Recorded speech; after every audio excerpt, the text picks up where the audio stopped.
평소에도 이런 얘기 거의 안 하지만 설교 시간에는 더더욱이 돈 이야기를 안 합니다.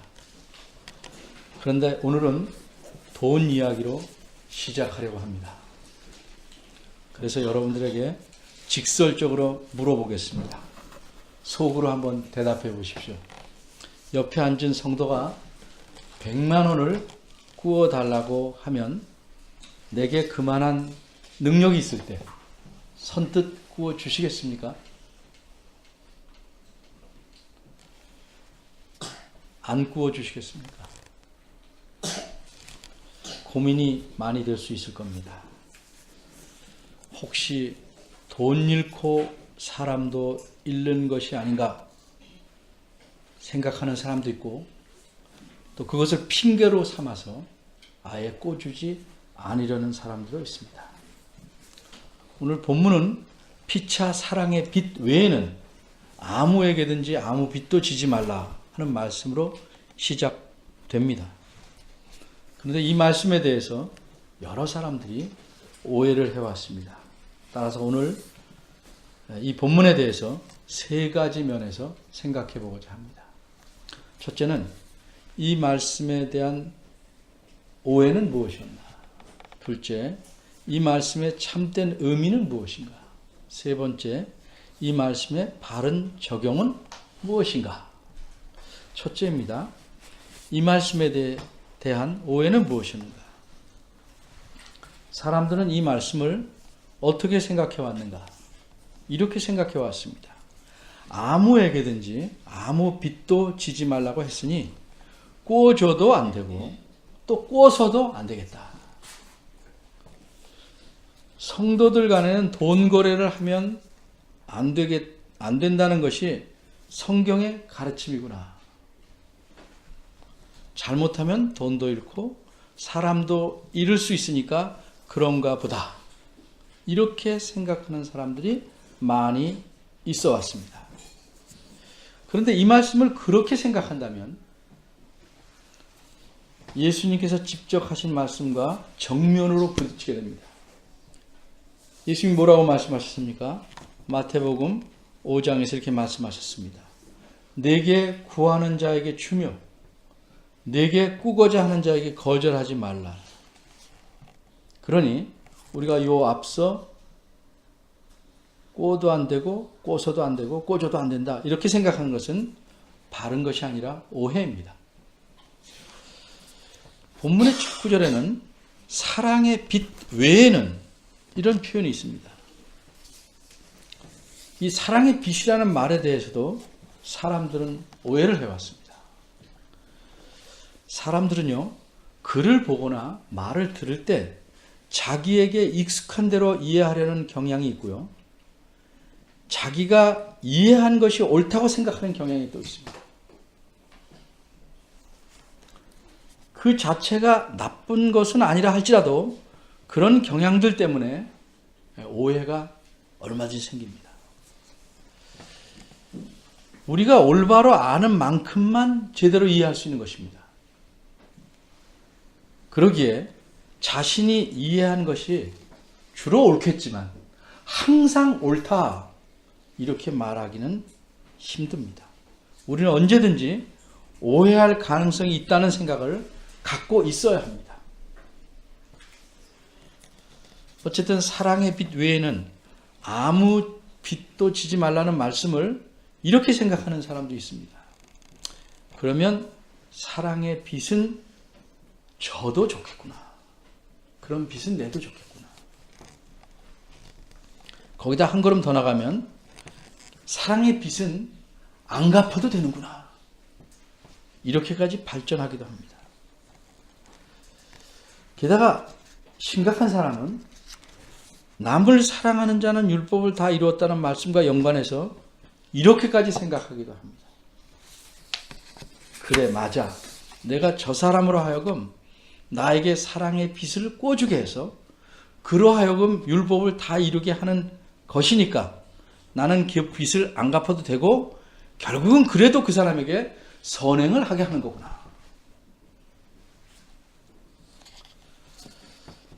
마치 남에게 자신이 사랑을 베풀게 하는 기회를 주는 것으로 그렇게 생각하는 극단적인 사람도 있습니다.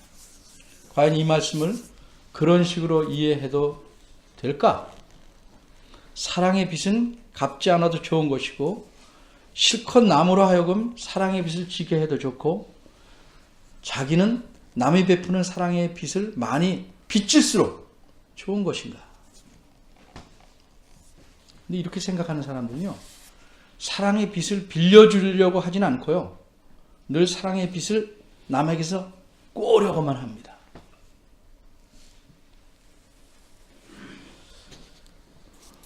결국 이 성경 말씀을 자기만 이롭게 하는 아전인수격으로 생각하려고 합니다. 이런 식의 이해는 바른 것이 아니고 오해입니다. 잘못된 겁니다. 둘째로 이 말씀의 참된 의미는 무엇인가?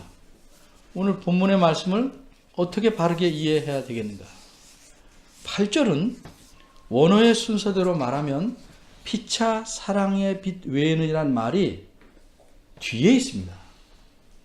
아무에게든지 아무 빛도 지지 말라가 앞에 있고 그 뒤에 피차 사랑의 빛 외에는 이렇게 되어 있습니다. 따라서 원어 순서대로 설명해 가려고 합니다. 아무 빛도 지지 말라는 말씀은 간단히 말하면 꾸거나 꾸어주지 말라는 뜻이 아니고 꾸고 나서 갚지 않고 그대로 빚진 상태로 있지 말라는 뜻입니다. 꾸거나 꾸지 말라는 게 아니고 꾸더라도 안 갚고 빚진 상태로 있지 말라 하는 말입니다. 어떤 사람은요, 꿀 때는 다 죽어갈 듯 급하게 해서 꾸어오고 갚을 때는 자기 쓸 거 다 쓰고 나서 줄 돈이 없다고 하거나 제일 늦게 주려고 합니다. 또 이런 사람도 있습니다. 갚겠다고 약속한 기한이 지나도 또 넘어가도 아무 말이 없어서 갚으라고 말하면 도리어 너무한다, 인정머리 없다, 또는 시샘말로 째째하다, 아주 더 시샘말로 쪼잔하다, 이렇게 말하는 사람도 있습니다. 그렇게 빚진 상태로 있지 말고 갚으라 하는 것이 아무 빚도 지지 말라는 뜻입니다. 우리가 공과금을 혹시 못 냈을 경우에 그 다음 달에 바로 연체료가 나오면 기분은 안 좋을지 모르지만 우리가 그 공과금을 내려간 회사에 대해서 째째하다 이렇게 말하는 사람은 거의 없습니다. 속은 상할지라도 연체료 내는 것은 당연한 것이다 생각하고 갖다 냅니다. 그런데 개인의 경우에는 돈을 꼬을 때 마음하고 갚을 때 마음하고 달라져서 빨리 갚지 않고 늑장을 부릴 때가 있습니다. 근데 이런 상황은 우리 현대인들 뿐만 아니라 바울 시대의 사람들에게도 있었기 때문에 빚을 얻었으면 속히 갚으라 이렇게 말씀한 겁니다. 그런데 오늘 본문 8절에서 갑자기 빚 갚는 얘기가 나오냐? 그 이유는 아주 간단히 말하면 이 8절은 7절과 연관해서 말하고 있기 때문입니다. 7절을 보면 공세를 받을 자에게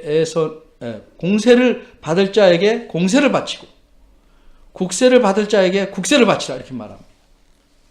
이처럼 공적인 기관이나 국가에 대한 빚을 갚으라 말한 것입니다. 그러면 개인적인 빚은 어떻게 하는가? 개인이 빚을 낼 수 있지만 떼어먹거나 질질 끌지 말고 갚으라고 논리를 말하는 겁니다. 지금. 그런데 오늘 사도 바울 선생님이 정말 마음에 두고 말하고자 한 것은 단순히 이런 공적인 세금, 개인의 빚에 대해서만 말하는 것이 아니고 좀 다른 차원의 빚에 대해서 말씀하고 싶은 겁니다. 그래서 사랑의 빚 외에는 아무 빚도 지지 말라 이렇게 말한 겁니다. 이 말씀에 전제되어 있는 것은 이 말을 듣는 사람에게는 너희는 사랑의 빚을 진 상태에 있다는 사실을 깔고 말하는 겁니다. 그러기에 사랑의 빚 외에는 어떠한 빚도 안 갚으려고 하지 말고 갚아라. 이렇게 말씀하고 있는 겁니다. 그럼 사랑의 빚은 안 갚아도 되는가? 엄밀히 말하면 이 빚은 갚으려고 해도 갚을 수가 없습니다. 그래서 이렇게 말하고 있는 겁니다. 그럼 여기서 말하는 사랑의 빚이란 무엇인가? 우리가 생각할 것은 이 빚은 우선 누구와의 관계에서 생긴 빚인가 하는 점입니다. 간단히 말하면 이것은 우리가 하나님과의 관계에서 지고 있는 빚을 뜻합니다. 성경에서는 우리가 하나님과의 관계에서 생겨난 빚에 관해서 말하는 사실이 두 가지 있습니다. 첫째는 죄입니다. 우리가 잘 아는 바대로 주기도문 가운데는 우리 죄를 사하여 주옵시고 라는 간구가 있습니다. 그런데 이 표현의 원문은 우리의 빚을 제하여 주옵시고 라는 뜻입니다. 따라서 우리의 죄라는 건 하나님께 갚아야 될 빚입니다. 그런데 하나님께 빚을 갚는다는 것은 죄에 대한 벌을 받아야 갚을 수 있는 겁니다. 다시 말하면 정확하게 찝어 말하면 우리 생명을 내놓고 죽어야 빚을 갚을 수 있습니다. 그러니까 생명을 내놓고 빚을 갚으면 우리가 없어지죠. 그래서 빚을 갚을 수가 없는 겁니다. 둘째로 하나님과의 관계에서 죄를 빚으로 표현했지만 이 빚에 대해 또 많이 사용하는 표현이 사랑입니다. 왜 그런가? 예수님을 믿게 된 사람들은 하나님의 사랑을 받았기 때문입니다. 구체적으로 무엇인가 바꿔 말하면 죄에 대해서 용서함을 이미 받았다는 의미입니다. 어떻게 그렇게 됐습니까? 마치 옛날에 노예를 값을 주고 사오듯이 죄의 노예가 된 자를 우리를 돈이 아니라 그리스도께서 자기 생명을 바쳐서 그 사람을 사왔습니다. 이렇게 돈 주고 사온 것을 우리가 성경적인 용어로 구속이라고 합니다. 구속. 묶는 게 아니고 구속했다 이렇게 말합니다. 그렇기 때문에 이 빚을 뭐라고 표현하냐면 사랑의 빚이다 이렇게 표현한 겁니다. 이처럼 우리는 하나님과의 관계에서 이 엄청난 도저히 갚을 수 없는 사랑의 빚을 진 사람들입니다. 이런 사실을 전제하고 있기 때문에 로마서에서 사랑의 빚 외에는 이라고 지금 말하게 된 겁니다. 여기서 우리가 하나 더 생각해 봐야 될 것은 빚은요 꾸어준 자에게 흔히 갚는 겁니다. 다른 사람에게 갚으면 갚은 게 아닙니다. 잘못 준 겁니다. 그런데 우리에게 사랑의 빚을 주신 분은 사람이 아니고 하나님이십니다. 근데 하나님은 자신이 꾸어준 빚을 자신에게 갚기를 원하지 않습니다. 그래서 나에게 갚으라 하지 않으시고 다른 방식을 제안했습니다. 그것이 도대체 무엇인가? 즉 이게 바로 우리가 또 살펴볼 세 번째 문제입니다. 세 번째로 이 말씀의 바른 적용은 무엇인가? 우선 8절에 여태 우리 성경대로 사랑의 빚이라는 빚 외에는 이라는 말로 제가 설명을 해왔는데 원문의 표현을 풀어서 말하자면 좀 다릅니다. 사랑의 빚 외에는 이라는 말이 원문에서는 서로 사랑한 것 외에는 이런 뜻입니다. 서로 사랑하는 것 외에는 하나님께서 우리에게 꾸어준 이 사랑의 빚은 우리가 갚아서 청산할 수 없는 것입니다. 왜? 그리스도의 생명을 주신 것이므로 우리가 우리 생명을 내놓아 갚아야 되는데 그렇게 우리가 청산할 수는 없습니다. 그래서 하나님은 이 빚을 청산하는 방법을 독특하게 표현하신 것입니다. 즉 서로가 서로를 사랑하는 것으로 이게 사랑의 빚 외에는 뜻입니다. 원문의 뜻입니다. 서로가 서로를 사랑하는 것으로 갚게 하신 겁니다. 하나님에게 진 빚을 다른 사람에게 갚도록 하셨다는 뜻입니다. 이 빚은 돈이나 재물처럼 모두 다 청산할 수 있는 그런 종류의 것이 아니기 때문에, 그래서 오늘 본문에서는 사랑의 빚 외에는 아무에게도 아무 빚도 지지 말라 이렇게 말씀한 겁니다. 사랑의 빚이라는 것은 하나님에게 갚으시는 것이 아니고 서로 사랑해야 하는 빚을 지고 있다는 의미입니다.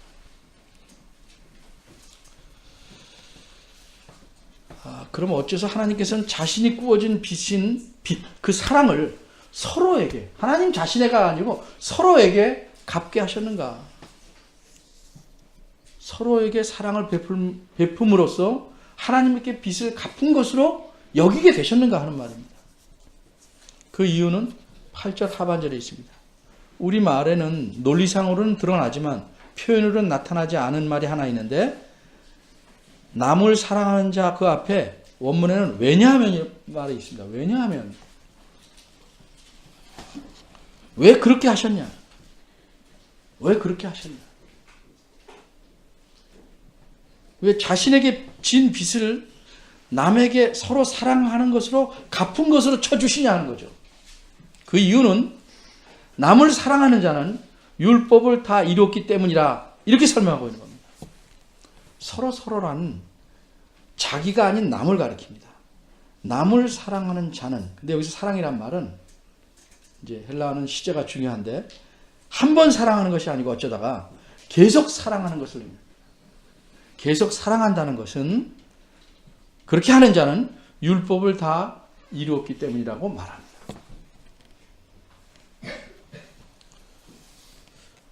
그럼 여기서 우리는 빚과 율법과 하나님은 어떤 관계가 있는가? 짧은 구절이지만 생각할 게 좀 약간 복잡합니다. 율법에 대해서 다시 생각해 봅니다. 잠시. 율법이라는 것은 하나님께서 사람들에게 지키라고 요구하신 법입니다. 바꿔 말해서 율법은 하나님의 요구를 표현한 법입니다. 여러분이 잘 아신 대로 이 율법은 이스라엘 백성이 출애굽한 뒤에 하나님께서 이렇게 말씀했죠. 나는 너의 하나님이니까 너희는 이러이러한 법을 지켜라 요구하셨습니다. 그게 율법입니다. 그런데 남을 사랑하는 자는 하나님의 그러한 요구를 다 이루었다 이렇게 말합니다. 바꿔 말하면 하나님께서 율법을, 자기가 주신 율법을 다 행한 것으로 여겨주신다는 뜻입니다. 이게 가능한가? 그래서 9절에서는 또 설명합니다. 9절 역시 우리말은 빠져있지만 왜냐하면으로 시작합니다. 어째서 남을 사랑하는 것이 하나님이 요구하신 율법을 다 이루는 것이냐? 그 이유를 9절이 말하는 겁니다. 간음하지 말라, 살인하지 말라, 도적질하지 말라, 탐내지 말라. 이거는 10계명 중에서 7, 6, 8, 10계명. 4가지 계명을 말했습니다. 이외에 다른 계명이 있을지라도 사람과 연관된 다른 계명도 있죠. 9계명도 있고 5계명도 있습니다. 어떤 계명이 있더라도 그것은 내 이웃을 내 자신과 같이 사랑하라는 이 말씀 안에 다 들어있기 때문이라는 겁니다. 이웃을 사랑하라는 말씀 안에 다 들어있기 때문에 율법을 지키는 것은, 율법을 지킨다는 것, 사랑을 베푼다는 것은 율법을 다 이룬 것이다. 이런 의미입니다.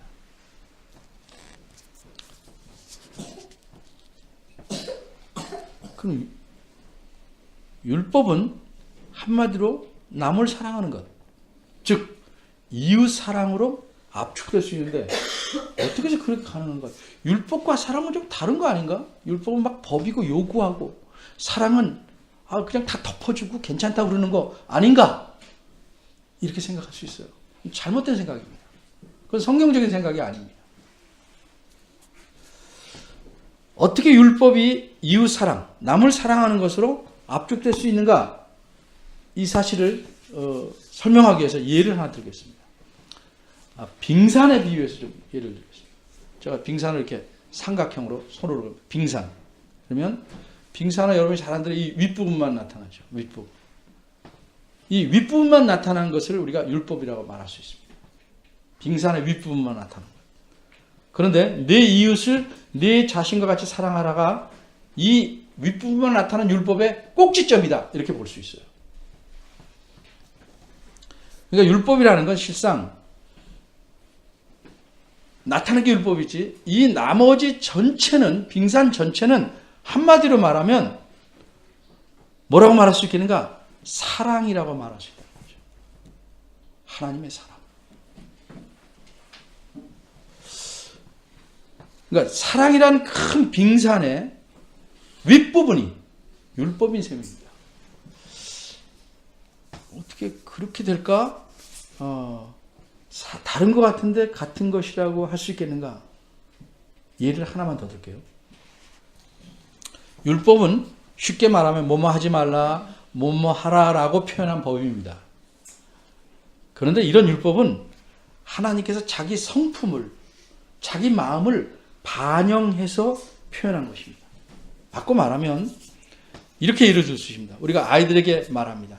남을 때리지 말아라. 네가 맞더라도 때리지 말아라. 이렇게 자녀에게 말해요. 그렇게 말하는 부모의 마음에 뭐가 있어요?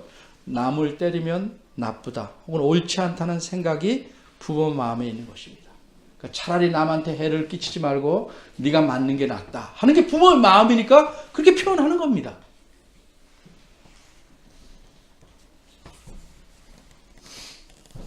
근데 어떤 분은 이렇게 말하는 부모가 있어요. 너 나가서 죽지 않을 정도로 견딜 수 있으면 맞고 들어와라. 그렇게 들어와서 발 뻗고 자는 것이 편하지 남을 때리고 오므리고 자는 것보다는 낫다. 옛날에는 대부분 이렇게 가르쳤어요. 차라리 맞는 게 낫다는 거죠. 근데 요즘은 달라요. 뭐라 그래요? 죽지 않을 만큼만 때리고 들어와라.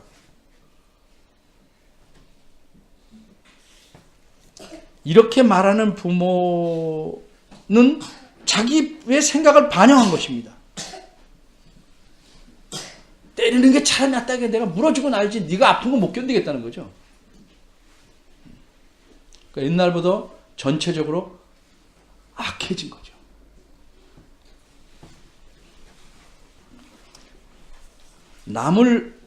남보다 나를 더 우선적으로 압도적으로 생각하는 표현이죠. 어쨌든 사람이 진심으로 말할 경우에 그 말의 품새와 내용을 보고 그 사람이 어떤 생각을 갖고 있고 그 사람의 사고가 어떤지를 대부분 알 수 있습니다. 하나님께서 율법을 통해서 드러내신 것은 바꿔 말해서 어떤 것은 못하게 하시고 어떤 것은 지키라고 하신 것은 하나님께서 자기 백성에 대한 마음이 어떤지를 표현한 겁니다. 한마디로 사랑을 표현한 겁니다. 그렇게 해야 자기 백성 전체가 평안하고 안온한 삶을 살고 서로를 존경하는 삶을 살 수 있기 때문입니다. 그래서 9절에 여러 가지 계명이 예로 나와 있는 겁니다. 이처럼 율법의 모든 내용은 한마디로 사랑이다 이렇게 압축할 수 있습니다. 율법이란 하나님 자신의 마음을 보여주는, 생각을 보여주는 표현이고 하나님의 성품이 반영되어 있는 것입니다. 율법뿐만 아니라 성경의 모든 가르침은 그래서 둘로 요약할 수 있는 겁니다. 하나님을 사랑하고 이웃을 사랑하라. 왜? 이 전체가 사랑으로 압축될 수 있는 가르침이기 때문에 그렇습니다. 문제는 이제 그러면 이웃을 어떻게 사랑하냐? 어떻게 사랑하느냐? 9절 중간에 보면 내 자신과 같이 사랑하라. 뭐 신약성경은 내 몸과 같이 같은 뜻입니다. 몸만 말하는 게 아니고 너 자신같이 사랑하라. 근데 누구를 사랑하냐? 내 이웃을. 그럼 이웃은 누군가? 간단히 말하면 내가 아닌 다른 사람입니다. 바꿔 말해서 내 행동이 미치는 대상자는 다 전부 이웃입니다. 요새처럼 거리상 가까운 공간에 사는 사람만 이웃이 아니고 성경의 가르침에 따르면 내 행동이 미치는 사람, 내가 잘 알든 모르든 멀리 살든 가까이 살든 인종이 다르든 사회적 신분이 다르든 내 행동에 미칠 수 있는 대상자는 모두 다 이웃입니다. 아주 쉽게 말하면 회사의 사장에게는 직원이 전부가 이웃이고 우리가 주변에서 접하는 사람들은 어디서든지 다 이웃입니다. 그 이웃을 내 자신과 같이 사랑함으로써 하나님에 대한 빚을 갚아나가라는 겁니다. 근데 10절입니다. 이웃을 사랑한다 하는데 그 사랑이 뭐냐? 10절은 사랑한 이웃에게 악을 행치 아니한다 이렇게 말합니다. 아, 악한 것만 행하지 않으면 되겠구나. 그렇게 생각하면 또 오해입니다. 이 로마서 쓴 바울 선생님이 고린도 전서도 썼죠. 13장 특별히 사랑장에서 사랑에 대해서 여러 가지를 말하는데 5절 6절에 보면 사랑은 악한 것을 생각지 아니하고 불의를 기뻐하지 아니한다 이렇게 표현합니다.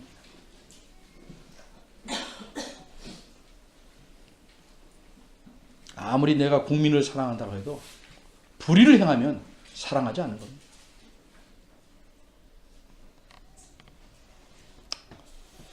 이웃을 내 자신과 같이 사랑하라 이 말 여기서 사랑은요 그저 한 줄로 말하는 게 아니고 최소한 폭을 가지고 있는 거예요. 폭. 사랑이라는 것은 바꿔 말하면 윗선과 아랫선이 있는 거죠. 폭이 있는 거죠. 이 폭이 어떤 거냐? 예를 들면 다른 사람은 전혀 생각하지 않고 자기만 생각하는 것 이건 벌써 사랑의 선 넘어간 겁니다.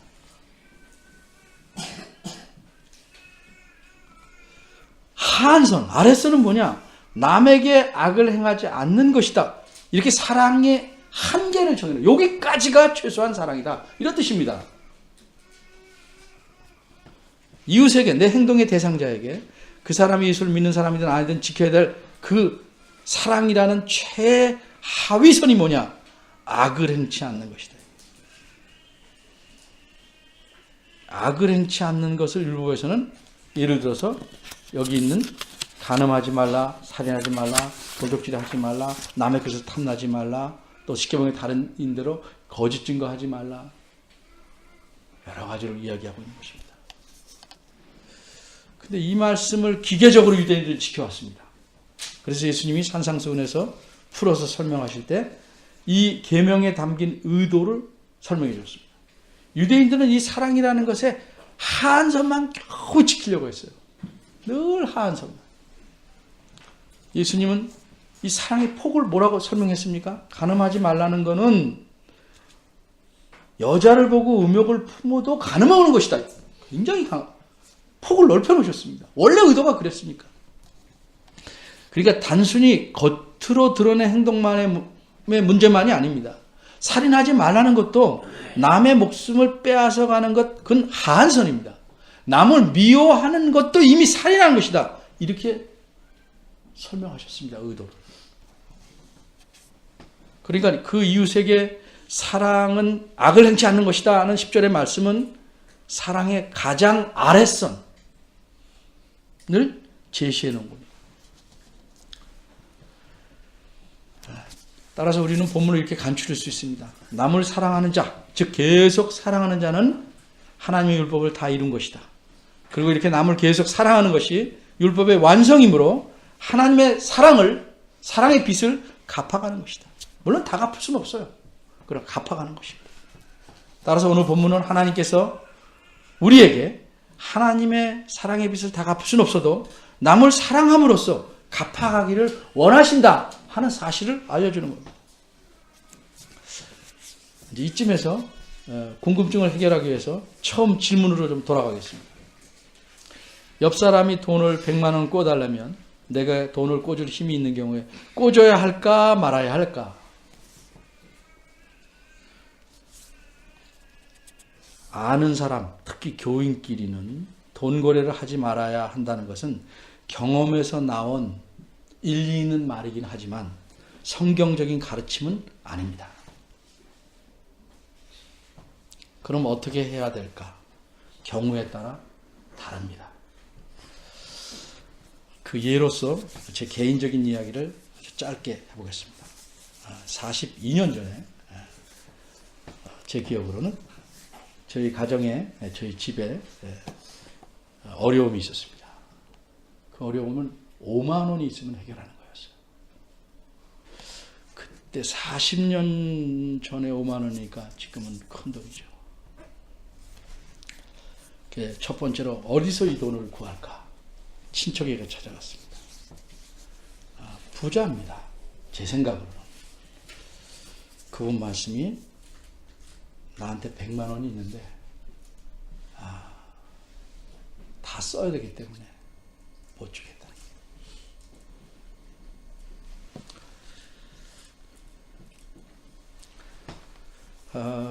그래서 그 다음에는 교수님한테 갔어요. 며칠이 지났는지 하여튼 교수님한테 갔어요.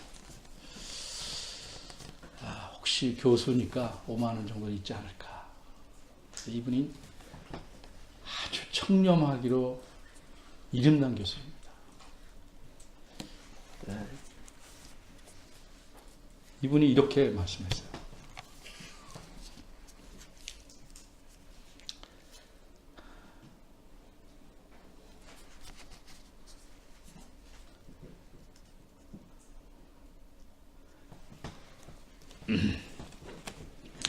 돈이 있는 사람은 마음이 없고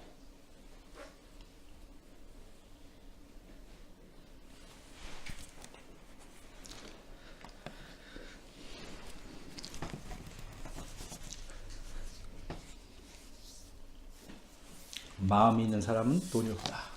미안하다.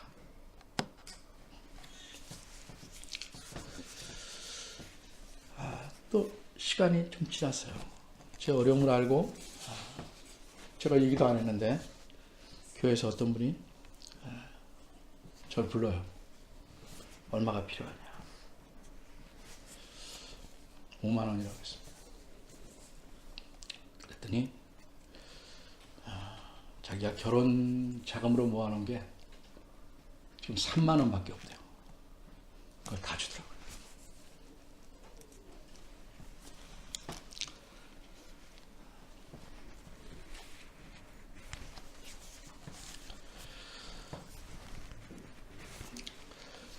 꼬달라고 할 때 꼬줘야 될까 말까.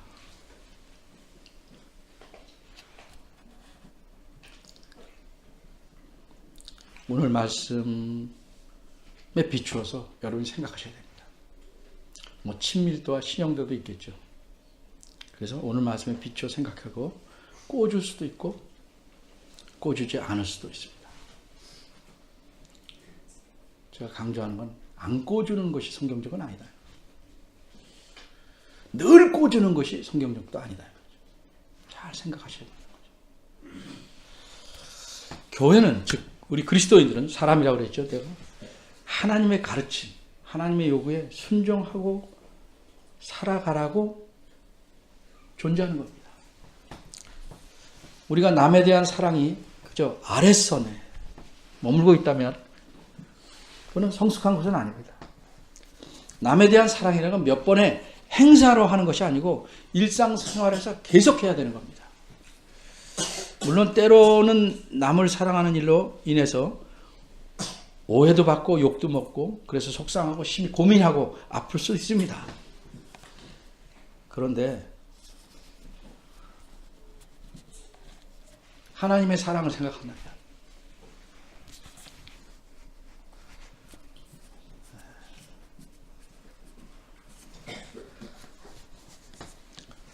또 지금뿐 아니라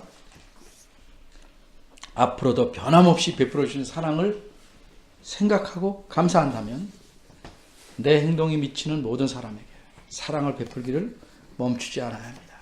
기회가 있을 때마다 내 이웃에게 사랑을 베풀어야 합니다. 최소한의 사랑이라도 베풀어야 합니다. 그 최소한의 사랑이 뭐냐? 여기서는 그것을 악을 행치하는 것이라고 했어요. 악을 행치하는 것. 그 악, 원어로는 나쁜 것입니다. 나쁜 것. 쉽게 말하면 나쁜 생각. 상대에서 나쁜 생각을 갖고 있는 거예요. 그런 근거가 없는데도. 나쁜 말, 나쁜 행동 행치 않는 것이 최소한의 사랑입니다. 그러나 여기서 멈추지 말고 더욱 적극적으로 사랑을 넘치게 베풀도록 힘써야 합니다. 이것이 하나님께서 나에게 구워주신 사랑의 빚을 갚아가는 길이기 때문입니다. 기도하겠습니다.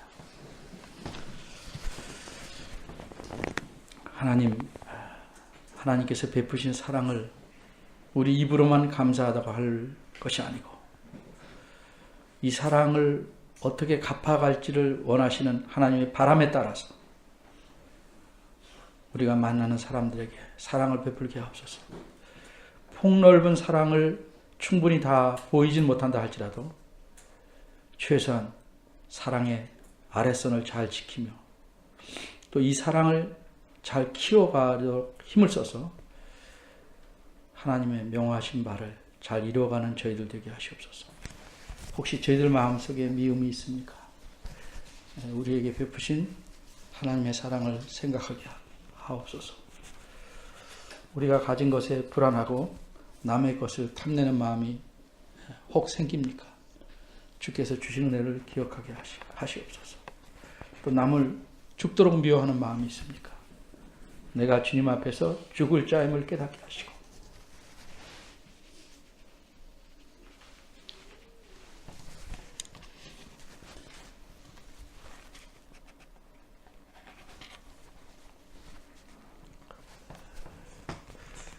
우리의 그런 마음이 사그러질 수 있도록 우리 마음의 증오를 녹여주시길 바랍니다. 우리 형제 자매들을 식구처럼 가족처럼 대하게 하시고 세상 사람들을 대하듯 지나치게 냉정한 관점에서 대하지 않게 해주옵소서. 주님께서 싫어하는 일들을 행하지 않게 하시고 서로를 잘 돌보고 아껴서 그리스도 안에서 하나님의 지체들로서 반듯하게 자라날 수 있도록 저희들을 이끌어 주시옵소서. 저희들이 하는 말과 행동을 통해서 세상 사람들이 저희들을 보고 하나님께 영광을 돌릴 수 있도록 도와주옵소서. 예수님의 이름으로 기도합니다.